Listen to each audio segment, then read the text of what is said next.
Okay, hello friends, welcome to Mathify. This is our 7th lecture, class 12, electrostatics is the running topic, and we were discussing about Coulomb's law. हमने Coulomb's law discuss कर लिया था, हाँ part 1 discuss कर लिया था, एक part उसका बचा हुआ था. चलिए आगे वो डिस्कस करें. उसकी प्रॉपर्टीज भी हमने डिस्कस कर दी है Coulomb's law की. नेक्स्ट जो है वो है vector form of Coulomb's law. Coulomb's law से तो वैसे मैग्नीट्यूड ही निकाला जाता है, लेकिन फोर्स की डायरेक्शन को भी स्पेसिफाई करना होगा जो अट्रैक्शन या रिपल्शन के बेस पर अपनी डायरेक्शन लेता है. So let us figure out the vector form of Coulomb's law. Vector form for 2 point charges. 2 point charges, इसको कभी कभी पूछा जाता है कि प्रूव करो कि Coulomb's law Newton's third law follow करता है. Prove that the Coulomb's law follows Newton's third law. ऐसे भी कभी कभी इस क्वेश्चन को पूछा जाता है. ओके, सो इसके लिए हम क्या करें, दो चार्जेस कंसीडर कर लें. Let's consider we have 2 point charges Q1 and Q2 separated by a certain distance r. Okay, now what is the direction of the force on Q2 due to Q1? of course दोनों अगर identical हम मान ले तो repel करेगा. सो Q2 पर जो force लगेगा उसकी डायरेक्शन है ये. इसको मैं कह देता हूं फोर्स ऑन 2 ड्यू टू 1, तो F21, that is the direction of the force acting on Q2. What is the direction of the force acting on Q1?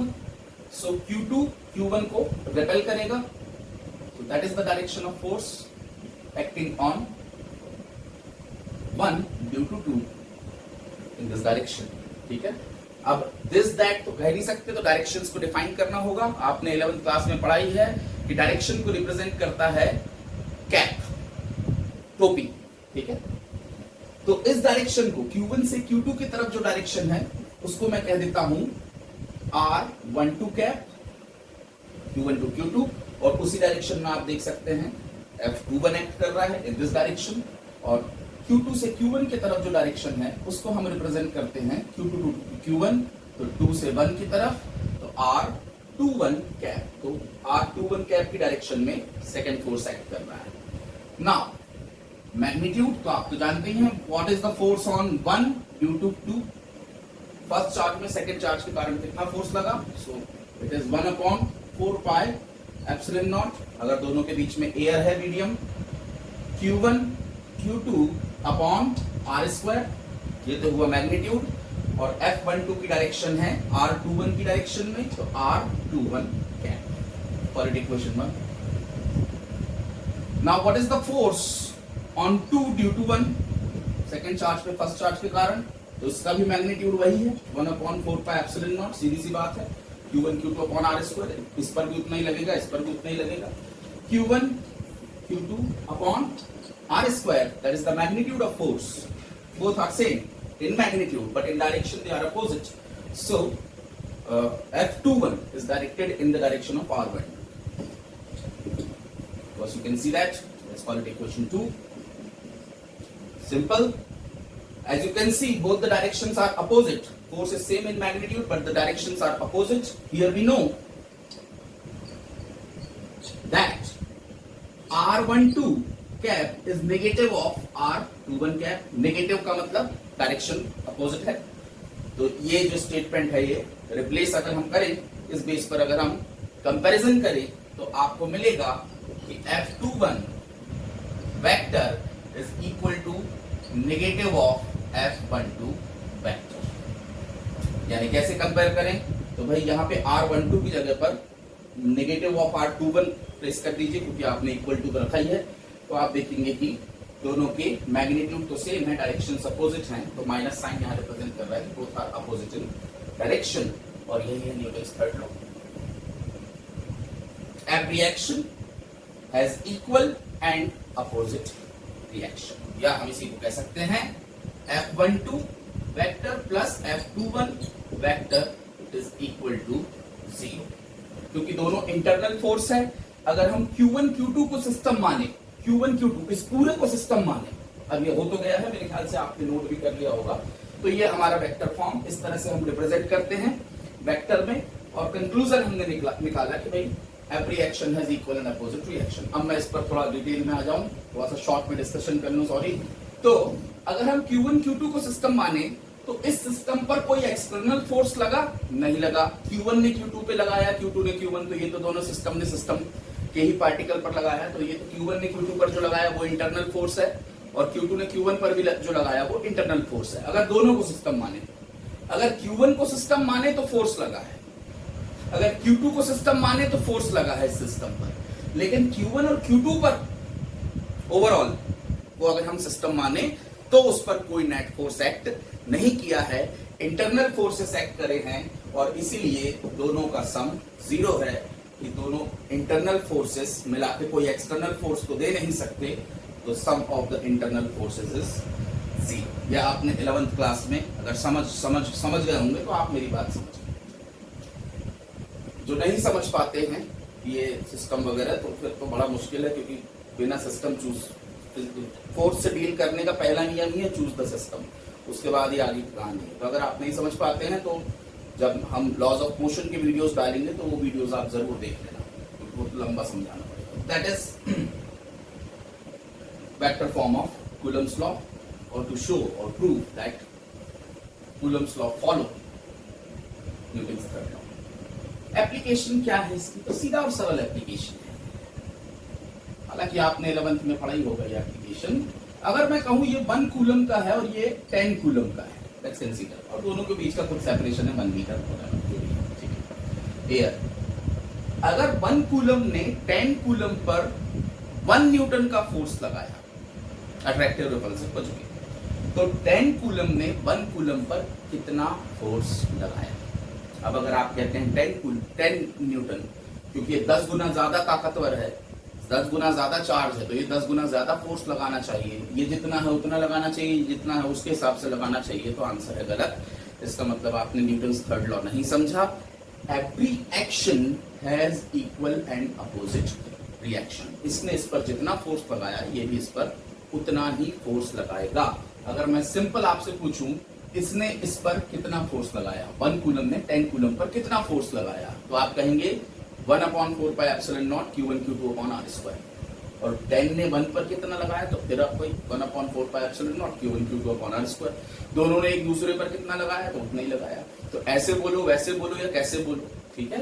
तो ये है कहानी समझाने का मतलब कि बड़ा चार्ज है मतलब ज्यादा फोर्स लगाएगा, ऐसा नहीं है। 2 चार्ज सिस्टम है, इक्वल एंड अपोजिट फोर्स ही लगेंगे। इसको 11th में मैं जिस एग्जाम्पल से समझाता हूँ, ट्रक और मक्खी वाला एग्जाम्पल, तो जो मैंने 11th क्लास अटेंड किए होंगे वो समझ गए होंगे। चलिए, तो ये तो हो गया भैया 2 चार्ज सिस्टम के लिए वेक्टर फॉर्म। अब अगर 2 से ज्यादा चार्ज हो तो क्या? अभी तो अब तक तो हमने देखा कि 2 ही चार्ज एक्ट कर रहे हैं। अगर 2 से ज्यादा चार्जेस हुए तो हम क्या करेंगे? तब हम सिंपली वही करेंगे जो हमेशा से करते आए हैं, क्योंकि फोर्स एक वेक्टर क्वांटिटी है, और मल्टीपल फोर्स अगर किसी सिस्टम पर एक्ट करते हैं, 2 से ज्यादा फोर्स अगर एक्ट करते हैं, तो हम अप्लाई करते हैं सुपरपोजिशन प्रिंसिपल। 11th में आपने ये भी अच्छे से पढ़ा है, लेकिन एक बार रिपीट करने हैं, सुपरपोजिशन प्रिंसिपल।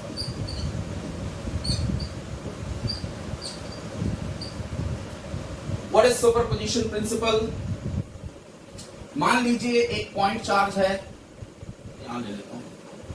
मान लीजिए एक पॉइंट चार्ज है Q0, ठीक है, Q0, ठीक है, और इस पर मल्टीपल चार्ज इसके सराउंडिंग में है जो फोर्स अप्लाई कर रहे हैं। तो मान लीजिए यहां पर बैठा है Q1 इस पर फोर्स लगाएगा। मान लीजिए सभी पॉजिटिव हैं, तो Q1 इस पर किस डायरेक्शन में फोर्स लगाएगा? चलिए, इस फोर्स का नाम, पहले तो इन दोनों के बीच का सेपरेशन चाहिए फोर्स के लिए, तो दोनों के बीच का सेपरेशन मैं मान लेता हूं R10, 1 से 0, ठीक है। और डायरेक्शन भी क्या है?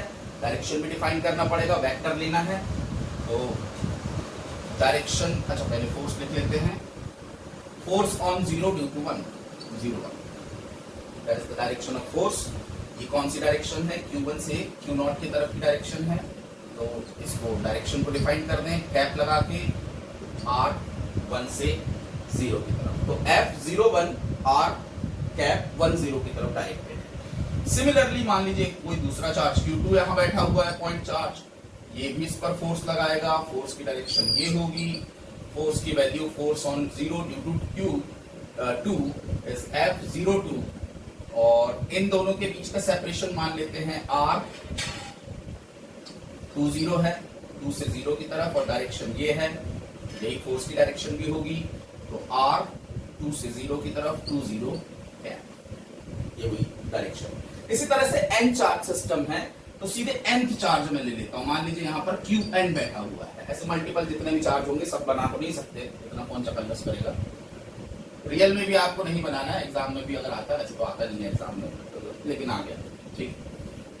nth चार्ज जो है वो इस तरफ बैठा हुआ है, तो भाई इसने भी अपना फोर्स लगाया, कितना लगाया, F force on 0 due to nth charge 0n direction, तो इन दोनों के बीच का सेपरेशन मान लेते हैं R, n 0 है और डायरेक्शन ये, इसको मान लेते हैं n से R कैप n 0, ये भी डायरेक्शन। तो ऐसे और मल्टीपल फोर्सेस एक्ट कर रहे हैं। तो जब किसी बॉडी पर मल्टीपल फोर्सेस एक्ट करते हैं तो नेट फोर्स कैसे निकाला जाए, यही सुपरपोजिशन प्रिंसिपल है। और प्रिंसिपल बिल्कुल सीधा है, कैसे निकालोगे भैया, वेक्टर एडिशन करके निकालोगे, सीधी सी बात है। तो ये है superposition principle. F net is equal to किसी बॉडी पर लगने वाला नेट फोर्स सभी फोर्सेस के वेक्टर सम के बराबर होता है। हर वेक्टर क्वांटिटी पे सुपरपोजिशन प्रिंसिपल एक्ट करता है। The net force, if there are multiple forces acting on a charge, then the net force on the charge will be equal to vector sum of all the individual forces acting on that charge. That is superposition principle for Coulomb's law. तो चलिए इसको follow करते हैं, और मैं सीधे ले रहा हूं F1 F2 अलग से नहीं लिख रहा हूं, सीधे यही लिख रहा हूं उसकी वैल्यूज। तो F net is equal to, चलिए F1 की जगह हम यहां क्या ले रहे हैं देख लीजिए। तो ये सिंबल मैं चेंज कर रहा हूं। पहले वाले चार्ज ने लगाया 0 1 फोर्स, दूसरे वाले चार्ज, अच्छा चलिए सिंबल चेंज नहीं करते, यहां पर इस कंडीशन में ले लेते हैं, इन द गिवन कंडीशन। तो F01 plus F02 plus dash F0n, ये मल्टीपल फोर्सेस Q0 पर एक्ट कर रहे हैं। चलिए F नेट क्या हो जाएगा, तो F01 विथ वेक्टर, मतलब डायरेक्शन के साथ बताना है। तो इसने इस पर कितना फोर्स लगाया, 1/, देखिए सभी में 1/4 पर एप्सिलॉन नॉट तो आएगा ही, तो मैं कॉमन ले रहा हूं, और Q0 भी सब में आएगा। तो Q0/4 पाए एप्सिलॉन नॉट, ये मैंने पहले ही कॉमन ले लिया, ठीक है। पहले वाले पर फोर्स लगेगा Q1 Q0/r², जो भी आर दोनों के बीच में। दूसरे पर Q2 Q0/r², तीसरा फोर्स होगा Qn Q0/r², और भी होंगे जो भी होंगे, तो आपको 3 ही अपन रिप्रेजेंट कर रहे हैं। तो Q0 सब में रहेगा, 1/4 पर एप्सिलॉन नॉट सभी में रहेगा। अंदर क्या बचेगा, तो पहले वाले फोर्स के कारण Q1/r, कितना डिस्टेंस 10 लिया हुआ है, तो R10², और डायरेक्शन है 10 की डायरेक्शन में R10 cap. Hopefully you got it. Plus एक स्टेटमेंट बीच का मैं खा गया, अब वो तो आप समझ ही सकते हैं। फोर्स ऑन 0 यानी Q0 due to second is Q1 Q2, यानी कि Q2 इंटू Q0/r² आने वाला है। Q0 तो पहली बार निकाल दिया हमने। F direction R02, sorry magnitude of distance, और डायरेक्शन है 20 कैप।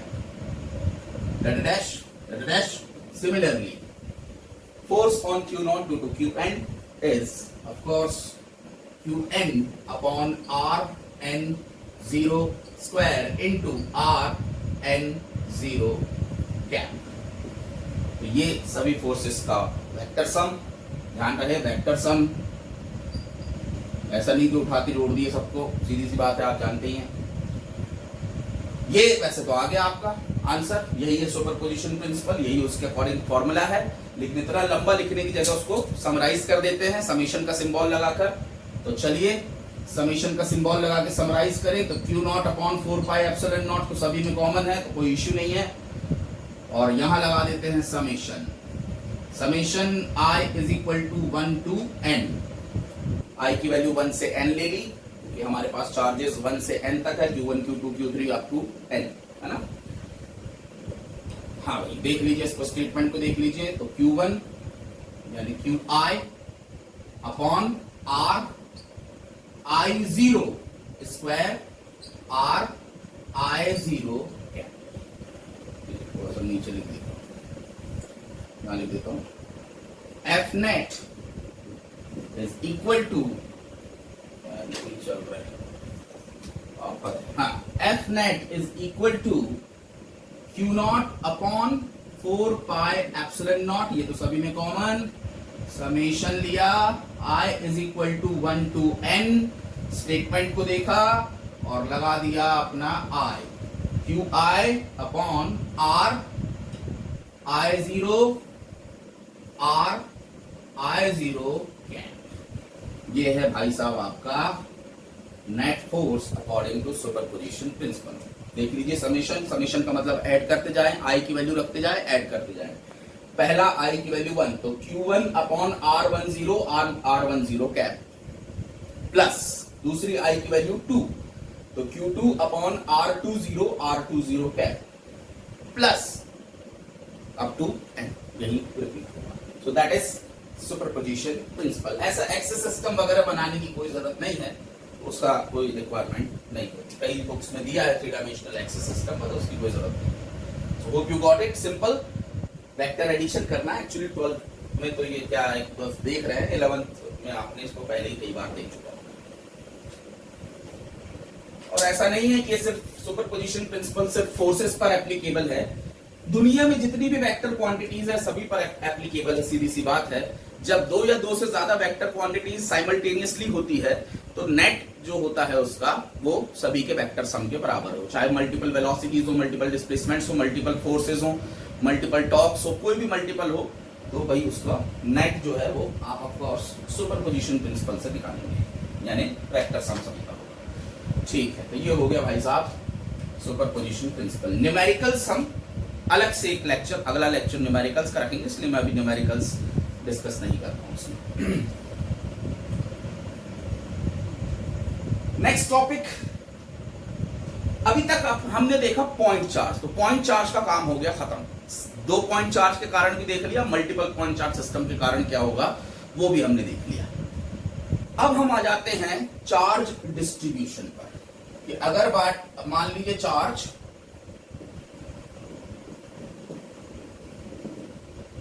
डिस्ट्रीब्यूटेड है, तो 2 तरह के चार्ज डिस्ट्रीब्यूशन होते हैं। पहला होता है डिस्क्रीट, पहला होता है डिस्क्रीट चार्ज डिस्ट्रीब्यूशन। डिस्क्रीट का मतलब अलग अलग जगह पर चार्ज डिस्ट्रीब्यूटेड है और आपने सभी चार्जेस के सम को एक सिस्टम माना है। जैसे अभी जो अपन ने पिछला एग्जांपल लिया वो डिस्क्रीट चार्ज डिस्ट्रीब्यूशन था, अपने पॉइंट चार्ज अलग अलग सिस्टम में कहीं कहीं डिस्ट्रीब्यूटेड थे और आपने उस पूरे को एक सिस्टम मान के नेट फोर्स उस सिस्टम ने Q नॉट पर कितना अप्लाई किया वो फिगर आउट किया। तो डिस्क्रीट तो हमने देख लिया, उसमें तो सुपरपोजिशन प्रिंसिपल है वो कोई। जो हम देखने वाले हैं वो है दूसरा, that is continuous charge distribution.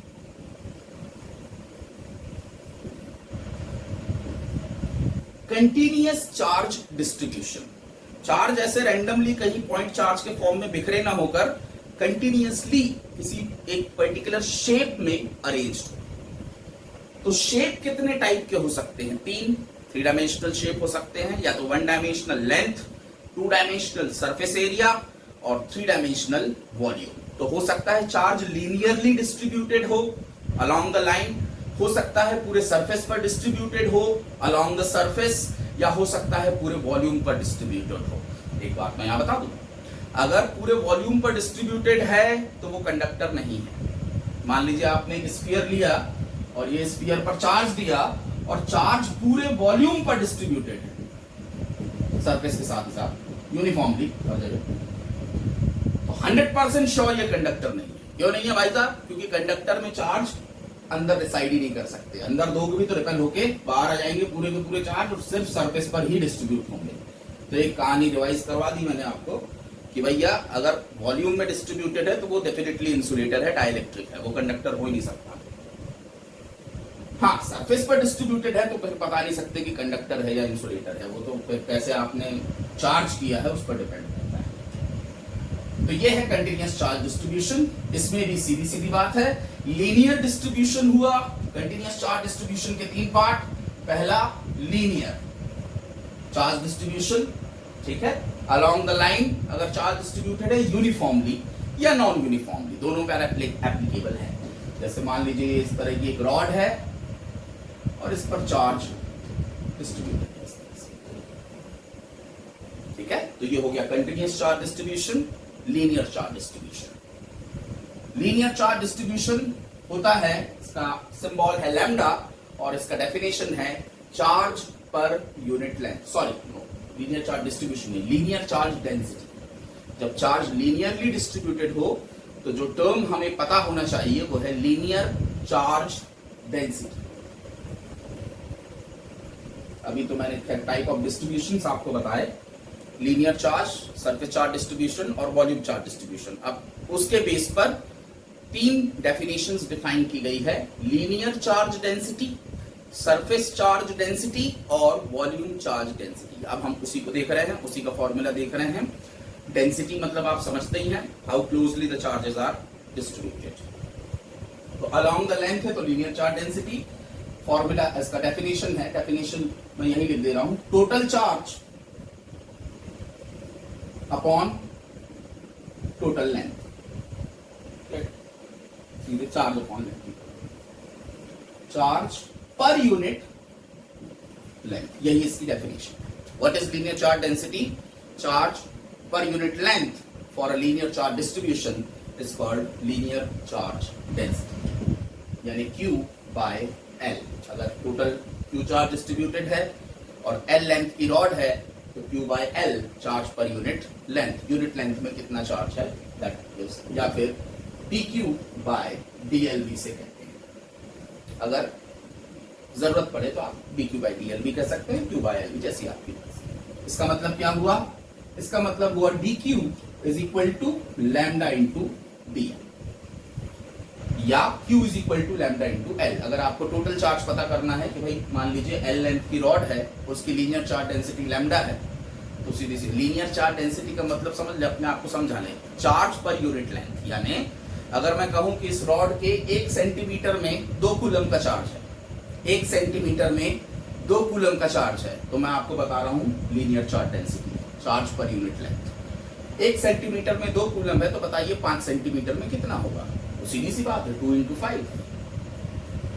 Length से आप लैम्डा को मल्टीप्लाई कर दिए तो टोटल चार्ज पता चल जाएगा। समझ ही गए होंगे मैं क्या कहना चाह रहा हूं। जरूरी नहीं है कि Q और L देके लैम्डा ही आपको रिक्वायर्ड, एनीथिंग, ये टोटल चार्ज है, ये टोटल लेंथ है और ये है लीनियर। और ये जनरली ज्यादा यूजफुल ये होता है rate of change of charge per unit length with respect to length, of course, instantaneous के लिए यानी कि infinitesimal section के लिए हम इसका यूज करते हैं। तो एक्चुअली ये क्यों इंपॉर्टेंट है वो मैं आपको एक बार समझा देता हूं तो उससे काम आसान हो जाएगा। तो इसी रॉड को ले लेता हूं मैं न्यूमेरिकल नहीं करा रहा हूं, सिर्फ बता रहा हूं कि इसका यूज कैसे होता है, नहीं तो अपने को समझ नहीं आता तो अपन फिर उसको भूल-भाल जाते हैं। इसका मान लीजिए ये पॉइंट चार्ज यहां पे रखा है Q0 और इस रॉड पर ये L लेंथ की रॉड है मान के चलते हैं, और हमने पहले ही कह दिया कि इस पूरे रॉड पर Q चार्ज डिस्ट्रीब्यूटेड है। अब सीधी सी बात है, ये भी चार्ज है, ये भी चार्ज है, तो एक दूसरे को अट्रैक्ट रिपल तो करेंगे ही करेंगे। तो कितना, what is the force of attraction? अभी चलो रिपल्शन बिटवीन दीज टू, तो उसके लिए हमारे पास है कूलम्स लॉ। लेकिन कूलम्स लॉ सिर्फ पॉइंट चार्जेस के लिए एप्लीकेबल है, और भाई साहब ये पॉइंट चार्ज नहीं है, ये तो है लेकिन ये नहीं है, तो आप कूलम्स लॉ अप्लाई डायरेक्टली नहीं कर सकते। ये कुछ सेपरेशन आपको डी या जो भी है वो दे दिया, ठीक है। तो जब आप डायरेक्टली कूलम्स लॉ अप्लाई नहीं कर सकते, और अभी तक तो हमारे पास सिर्फ कूलम्स लॉ है, उसके अलावा उसको और कोई फॉर्मूला नहीं है, लेकिन ये आपको निकालना है कितना फोर्स आया है, और कंडीशन आपको दे दी गई है कि पॉइंट चार्ज पर ही कूलम्स लॉ लग सकता है। तो हम क्या करें, हम वो कंडीशन डिजाइन कर लें। कहीं भी जहां आपकी मर्जी इतना छोटा लेंथ लें dl, इनफाइनाइटली स्मॉल लेंथ लें dl, और इस इनफाइनाइटली स्मॉल लेंथ में इनफाइनाइटली स्मॉल चार्ज होगा। सीधी सी बात है, इनफाइनाइटली स्मॉल लेंथ ली तो उसमें इनफाइनाइटली स्मॉल चार्ज होगा, और इनफाइनाइटली स्मॉल चार्ज है या इनफाइनाइटली स्मॉल लेंथ है, तो अब मैं इस सेक्शन को पॉइंट ऑब्जेक्ट कंसीडर कर सकता हूं। इनफाइनाइटेसिमल इनफाइनाइटली स्मॉल मतलब पॉइंट, ऑफ कोर्स उसमें कोई डायमेंशन नहीं है। तो इसे अगर मैंने पॉइंट ऑब्जेक्ट कंसीडर कर लिया तो अब मैं कम से कम Q0 और DQ के बीच में तो कूलम्स फोर्स लगा सकता हूं। ये सेपरेशन चाहिए मुझे, तो यहां से यहां तक का D है और इसको X मान लो, जो मानना है मान लो, आपकी जो मर्जी मान लो, ठीक है। यहां से आकर ऐसा कुछ आप इमेजिन कर ले। अब जब न्यूमेरिकल में आएंगे तो हम देखेंगे, आपको पता है दोनों के बीच की लेंथ चाहिए, तो लेंथ तो आपको कुछ ना कुछ कंसीडर करनी पड़ेगी। अब ये तो फिक्स नहीं है, इसको आप जहां चाहे वहां ले सकते हैं, उससे कोई फर्क नहीं पड़ता है। बस ये बता दें कि यहां से कितनी दूर लिया है, ओरिजिन से कितना दूर है, ओरिजिन डिसाइड है, उसको हम न्यूमेरिकल में डिस्कस करेंगे। तो ये DQ और Q0 के बीच का फोर्स तो निकाला जा सकता है ना भाई साहब। तो कितना फोर्स इन दोनों के बीच में लगा, तो DF इनफाइनाइटसिमल सेक्शन के कारण infinitesimal force DF is 1/4 pi epsilon naught Q1 यानी Q0, Q2 is DQ upon whatever is the distance, उसको अभी मैं R ही कह रहा हूं, मान लीजिए दोनों के बीच का डिस्टेंस R है, इन दोनों के बीच का, upon R²। Got it? So what is the total force acting because of this rod on this or this on this? एक ही बात है, every action is equal. What is the total force? तो भाई सीधी सी बात है, DF है तो उसको इंटीग्रेट कर दीजिए for the entire length। तो पूरी लेंथ के लिए आपके गिवन फोर्स को इनफाइनाइटसिमल को इंटीग्रेट कर दीजिए। कांस्टेंट बाहर निकाल देता हूं पहले, तो 1/4 पाई एप्सिलॉन नॉट, Q0 भी बाहर, integration for entire length DQ upon R²। और DQ को मैं क्या लिख सकता हूं, इधर लिख रहा हूं मैं फाइनल फॉर्मूला, अगर इससे फोर्स निकालना है, F is equal to Q0 upon 4 pi epsilon not integration for entire length DQ is equal to lambda into DL। अगर आपको लैम्डा दिया है तो DQ की जगह मैं ले रहा हूं lambda into DL upon R², where R is still the same separation जो इन दोनों के बीच में। तो इस फॉर्मूले का यूज करके आप बता सकते हैं कि इन दोनों के बीच नेट फोर्स कितना एक्ट कर रहा है। पहले आप इनफाइनाइटसिमल सेक्शन कंसीडर करें, उनके बीच में DF इनफाइनाइटसिमल फोर्स निकाले और फिर उसको पूरी लेंथ के लिए इंटीग्रेट कर दे। उसमें जो DQ आएगा वो DQ लैम्डा इनटू DL लिखा जा सकता है, मतलब उधर है लिखा क्या जा सकता, होता ही है लैम्डा। अगर आपको DQ दिया है, सॉरी टोटल चार्ज दिया है तो इंटीग्रेशन ऑफ DQ कर लीजिए, और टोटल चार्ज नहीं दिया, टोटल लेंथ ली है तो आपको लैम्डा इनटू DL करना होगा, लैम्डा देगा, फिर वो न्यूमेरिकल में आपको समझ में आ जाएगा।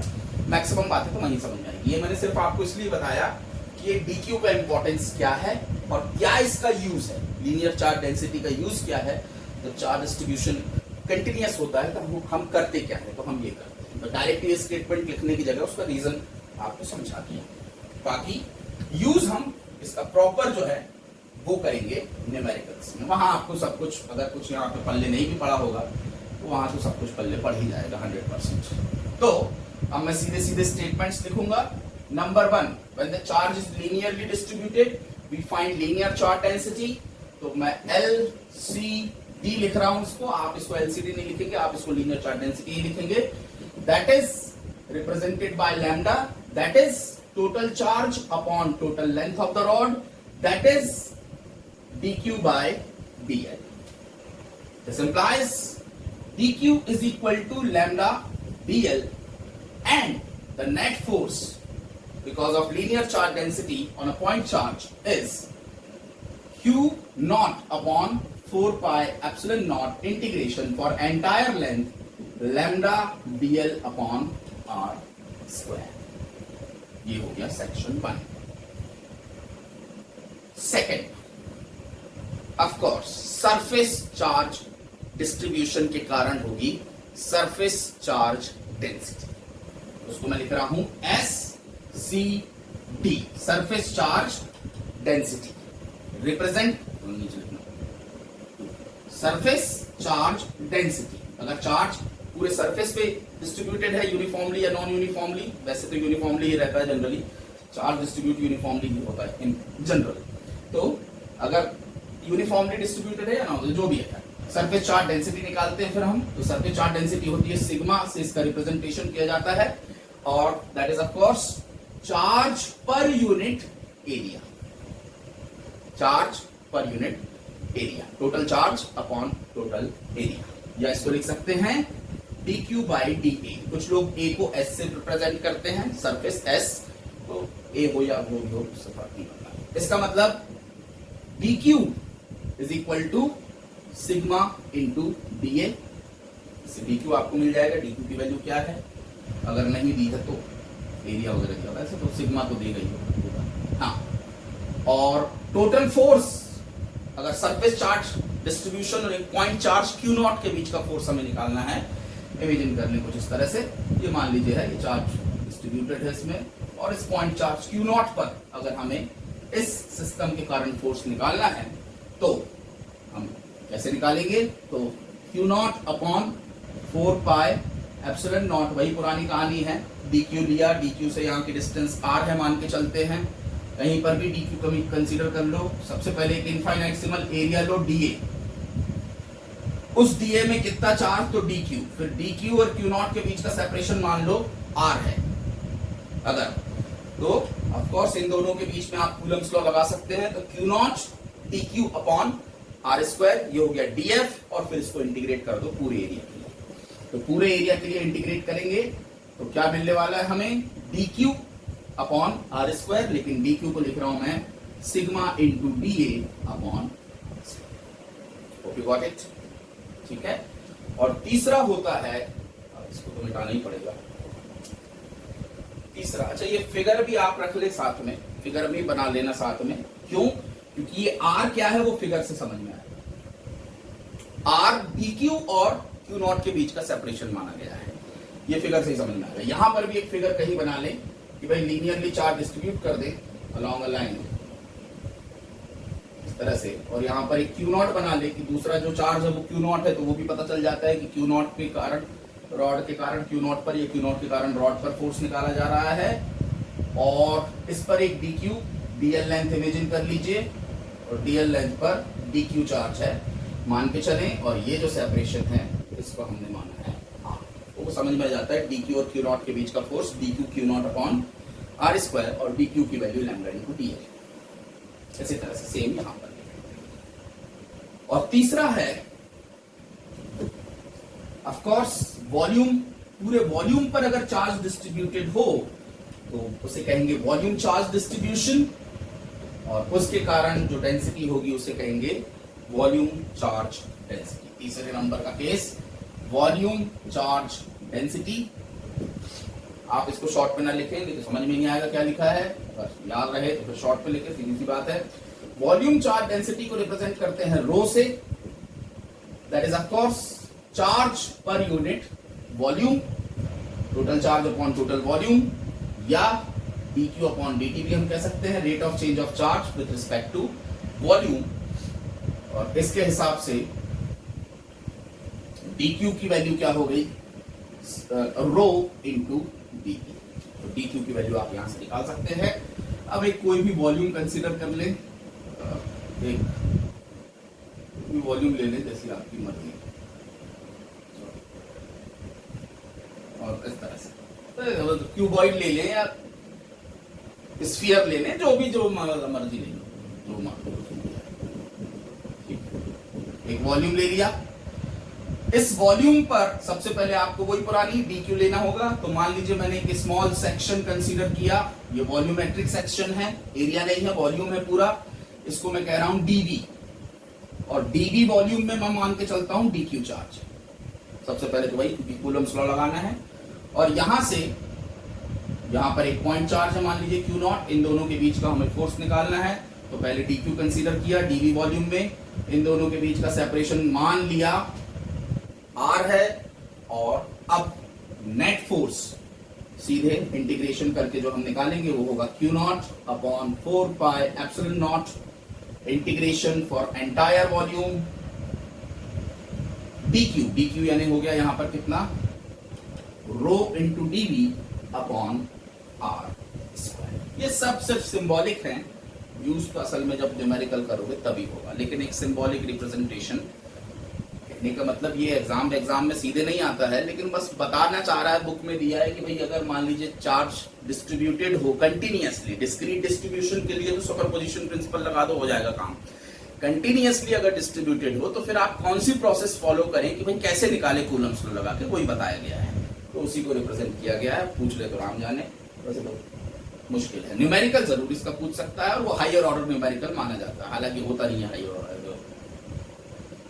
तो बस यही है, ये आपका कूलम्स लॉ हो गया खत्म। इतना ही इसका सेक्शन है, थ्योरेटिकल सेक्शन। अगले लेक्चर में हम स्टडी करेंगे न्यूमेरिकल स्किल्स या न्यूमेरिकल एबिलिटीज, और मेरे ख्याल से आज या कल आपके व्हाट्सएप ग्रुप में वर्कशीट अपलोड कर दी जाएगी कूलम्स लॉ की। तो आज का लेक्चर इतना ही, थैंक यू।